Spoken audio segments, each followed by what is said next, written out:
नमस्कार, आप देख रहे हैं न्यूज 18। मैं हूं आपके साथ मेनका चौधरी और वक्त हो चला है लाख टके की बात का।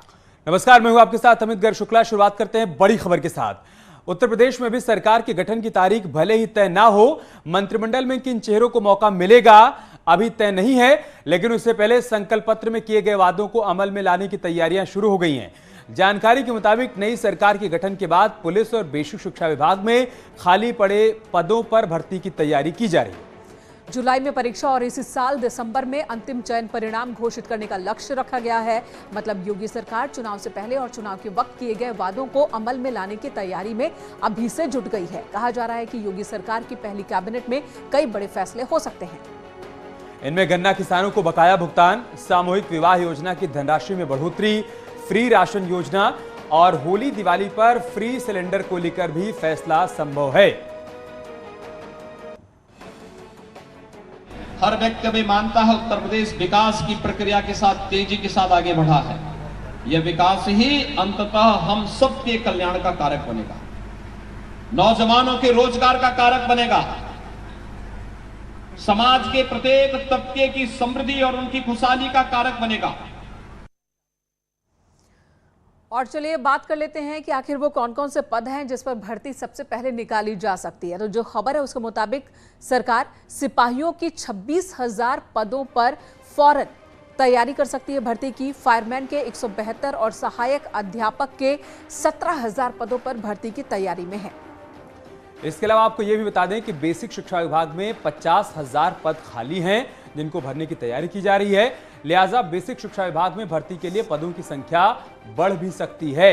जानकारी के मुताबिक सरकार ने गठन के बाद नोटिफिकेशन जारी करने का फैसला किया है। जुलाई में परीक्षा होगी और दिसंबर में अंतिम परिणाम आ जाएगा।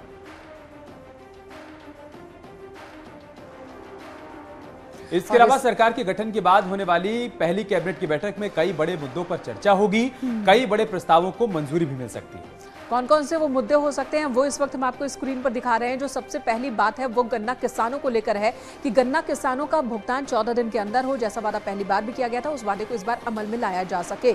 और होली दिवाली पर मुफ्त सिलेंडर, इसे लेकर भी पहली कैबिनेट में फैसला लिया जा सकता है। मुफ्त राशन स्कीम को बढ़ाने के प्रस्ताव को आगे बढ़ाया जाए और उस पर मुहर लगे, ऐसी भी एक संभावना जताई जा रही है। तो अभी तक मुफ्त राशन मार्च तक के लिए ही है, 31 मार्च तक। उसके आगे भी ये सुविधा दी जा सकती है लोगों को। पहले कैबिनेट में ये प्रस्ताव रखा जा सकता है, ऐसी बात कही जा रही है। 1984 में हुए सिख विरोधी दंगों में उत्तर प्रदेश का कानपुर शहर बुरी तरीके से प्रभावित हुआ था। कितने ही परिवार को पलायन करना पड़ा था, कितने ही परिवारों ने अपनों को खो दिया। लेकिन हैरानी वाली बात यह है कि इनमें से कई पीड़ित परिवारों को अब तक इंसाफ नहीं मिला है। अब इस मामले की जांच कर रही एसआईटी ने जांच प्रक्रिया को तेज कर दिया है। एक टीम गवाहों के बयान दर्ज करने के लिए पंजाब रवाना हो गई है।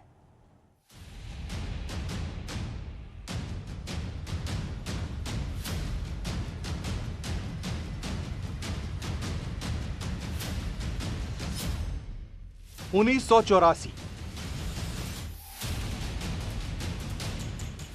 इतिहास के पन्नों में दर्ज वो साल जब प्रधानमंत्री इंदिरा गांधी की हत्या से उठी गुस्से और साजिश की आग ने कितने ही घर जला दिए। कितने ही लोगों को मौत की नींद सुला दिया। इसकी चपेट में आया उत्तर प्रदेश का औद्योगिक नगर कानपुर भी जल उठा। कानपुर में 127 लोगों को मार दिया गया। हिंसा को लेकर कानपुर में 1255 केस दर्ज हुए। हत्या और डकैती के 39 केस दर्ज हुए। 11 मामलों में चार्जशीट दाखिल की गई। अन्य केस में फाइनल रिपोर्ट लगा दी गई। दूसरे लफ्जों में कहें, हिंसा से जुड़े केस बंद कर दिए गए। लेकिन फिर साल 2019 में हिंसा की कानपुर फाइल एक बार फिर खुली। 27 मई 2019 को जांच के लिए एसआईटी गठित की गई। हत्या और डकैती की फाइनल रिपोर्ट लगे केस की जांच शुरू हुई।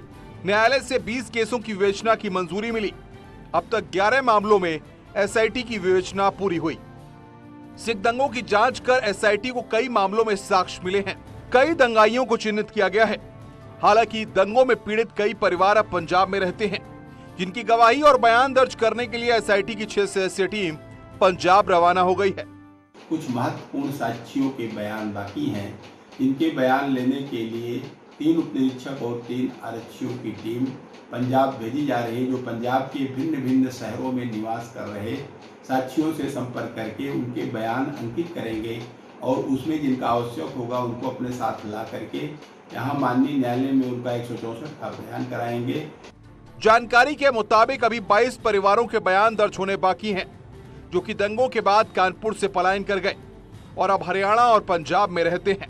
84 के सिख दंगों की जांच एसआईटी कर रही है। इलेक्शंस के बाद से एक बार फिर से एसआईटी की जांच ने रफ्तार पकड़ी है।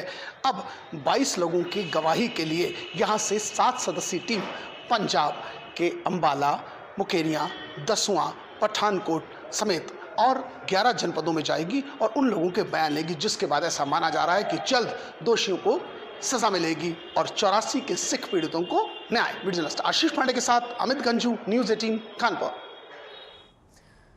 और यहां पर लाख टकी की बात यह है कि जिन मामलों की जांच एसआईटी कर रही है उनमें चिन्हित आरोपियों में से आधे से ज्यादा की अब तक मौत हो चुकी है, जबकि बचे हुए आरोपियों में से अधिकांश की उम्र 75 के पार है। अब पीड़ित परिवारों को इंसाफ मिल पाएगा या नहीं मिल पाएगा, ये एक बड़ा सवाल है। एसआईटी का गठन 2019 में हुआ था। ऐसे में एक सवाल ये भी है कि 1984 से लेकर 2019 तक कार्रवाई क्यों नहीं हुई। और चलिए अगली खबर की बात कर लेते हैं। बात हम कर लेते हैं हरीश रावत की। पूर्व सीएम हरीश रावत ने आज हरिद्वार पहुंचकर गंगा आरती की, हर की पैड़ी पर पूजा करते हुए नजर आए। इस दौरान मीडिया से बात करते हुए हरीश रावत ने माना कि मुस्लिम विश्वविद्यालय का मुद्दा कांग्रेस की हार का बड़ा कारण बना। उन्होंने कहा कि जिस व्यक्ति ने मुस्लिम यूनिवर्सिटी वाला बयान दिया, उसी व्यक्ति को हरिद्वार ग्रामीण का पर्यवेक्षक बना दिया गया। हरीश रावत ने कहा कि मुस्लिम यूनिवर्सिटी के मुद्दे से उनका कोई लेना देना नहीं है। साजिश के तहत इस मुद्दे को उनके साथ जोड़कर पेश किया गया। प्रदेश में नए मुख्यमंत्री बनने के सवाल पर हरीश रावत ने कहा कि जब वे अपने घर की रार संभाल नहीं पा रहे हैं तो ऐसे में दूसरों पर टिप्पणी करने का उन्हें कोई अधिकार नहीं।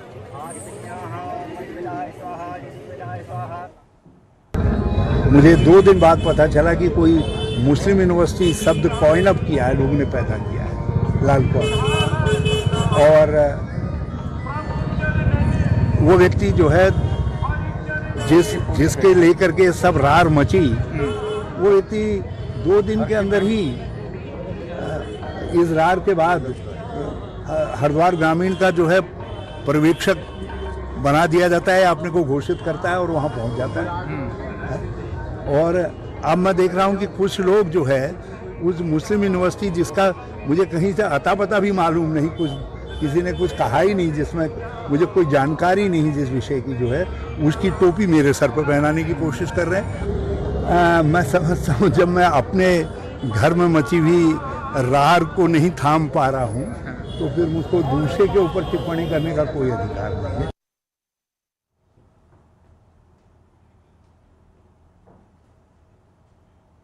लाख टकी की बात यह है कि हरीश रावत का यह बयान तब आया है जब गणेश गोदियाल प्रदेश अध्यक्ष के पद से इस्तीफा दे चुके हैं।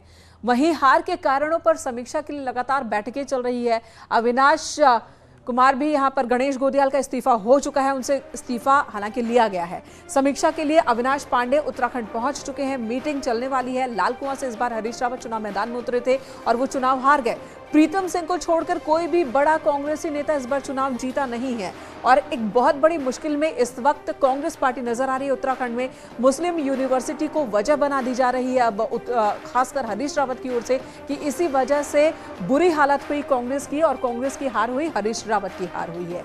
चलिए बात कर लेते हैं अगली खबर की। पूरे देश में होली का रंग दिखने लगा है। इस बीच अलीगढ़ में होली के मद्देनजर मस्जिद को ढक दिया गया। दिलचस्प बात यह है कि मस्जिद को प्रशासन की ओर से ढका गया ताकि मस्जिद पर होली का रंग न लगे और शांति व्यवस्था कायम रहे। होली के मौके पर अलीगढ़ में बाजार सज चुके हैं। पिचकारी, अबीर और गुलाल की बिक्री तेजी से हो रही है। इस बीच प्रशासन ने सुरक्षा के कड़े इंतजाम किए हैं। जगह जगह पर सुरक्षा कर्मियों की तैनाती की गई है। बहुत ही व्यापक सुरक्षा व्यवस्था की गई है और शहर के जितने भी मुख्य पॉइंट हैं वहाँ पर पीसी की तैनाती की गई है, जो संवेदनशील पॉइंट है। इसके अतिरिक्त सभी थाना प्रभारियों को अतिरिक्त फोर्स दी गई है, जिससे मोबाइल रहें और किसी प्रकार की कोई घटना होती है उसको तुरंत अटेंड किया जाए। शांति व्यवस्था बनाए रखने के लिए पीएससी और आरएएफ की टुकड़ी की मांग की गई है। साथ ही शीशे वाली मस्जिद और बाबरी मंडी मस्जिद को पॉलिथीन से ढक दिया गया है जिससे रंग न लगे। कि यहाँ पर मस्जिद इसलिए कवर की जाती है ताकि यहाँ पर जो रंग खेला जाता है, रंग खेलने की वजह से किसी सूरत से यहाँ पर रंग ना आए, जिसकी वजह से मुसलमानों को कोई तकलीफ हो, मुसलमानों को कोई ऑब्जेक्शन हो। होली वाले दिन अलीगढ़ में कई क्षेत्रों में रूट डाइवर्ट किया गया है। ड्रोन से शहर की निगरानी की जाएगी। जहां दोनों हिंदू और मुस्लिम आबादी बराबर संख्या में रहते हैं, उन क्षेत्रों में अतिरिक्त पुलिस बल की तैनाती की गई है। Bureau report, news 18। लाख टके की बात यह है कि इस बार होली और शब बारात एक ही दिन है। ऐसे में पुलिस प्रशासन कोई लापरवाही नहीं बरतना चाहता है जिससे उन्माद की स्थिति उत्पन्न हो। आगे बढ़ते हैं। होली पर पीलीभीत से आई खबर ने धार्मिक भावनाओं को भड़का दिया है। दरअसल पीलीभीत के सेंट जोसेफ स्कूल प्रबंधन पर आरोप है कि उन्होंने बच्चों को स्कूल में होली खेलने से मना कर दिया।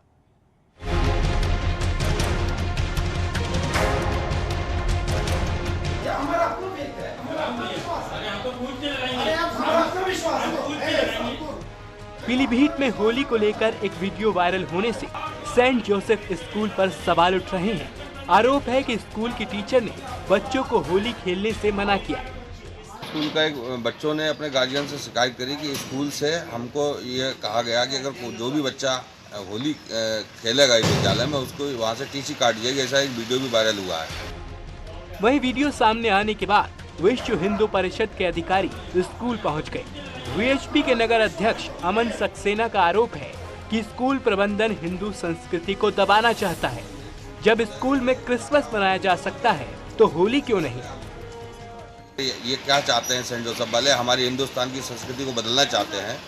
अगर हमारे बच्चे हमारी संस्कृति को भूल जाएंगे तो ये क्या चाहते हैं हिंदुस्तान में रहते हुए? क्या ये अमेरिका बनाना चाहते हैं या चीन बनाना चाहते हैं या क्या बनाना चाहते हैं? हिंदुस्तान के बच्चे यहाँ की संस्कृति से बिल्कुल अलग रह जाएं।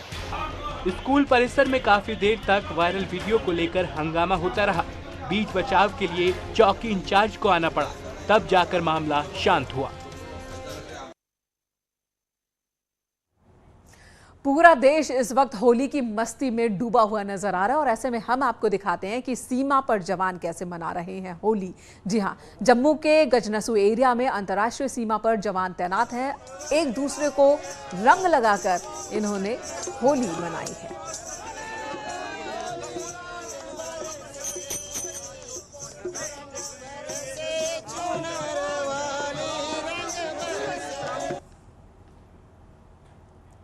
यहाँ रुक रहे हैं छोटे से ब्रेक के लिए, तुरंत लौटेंगे, बने रहे हमारे साथ।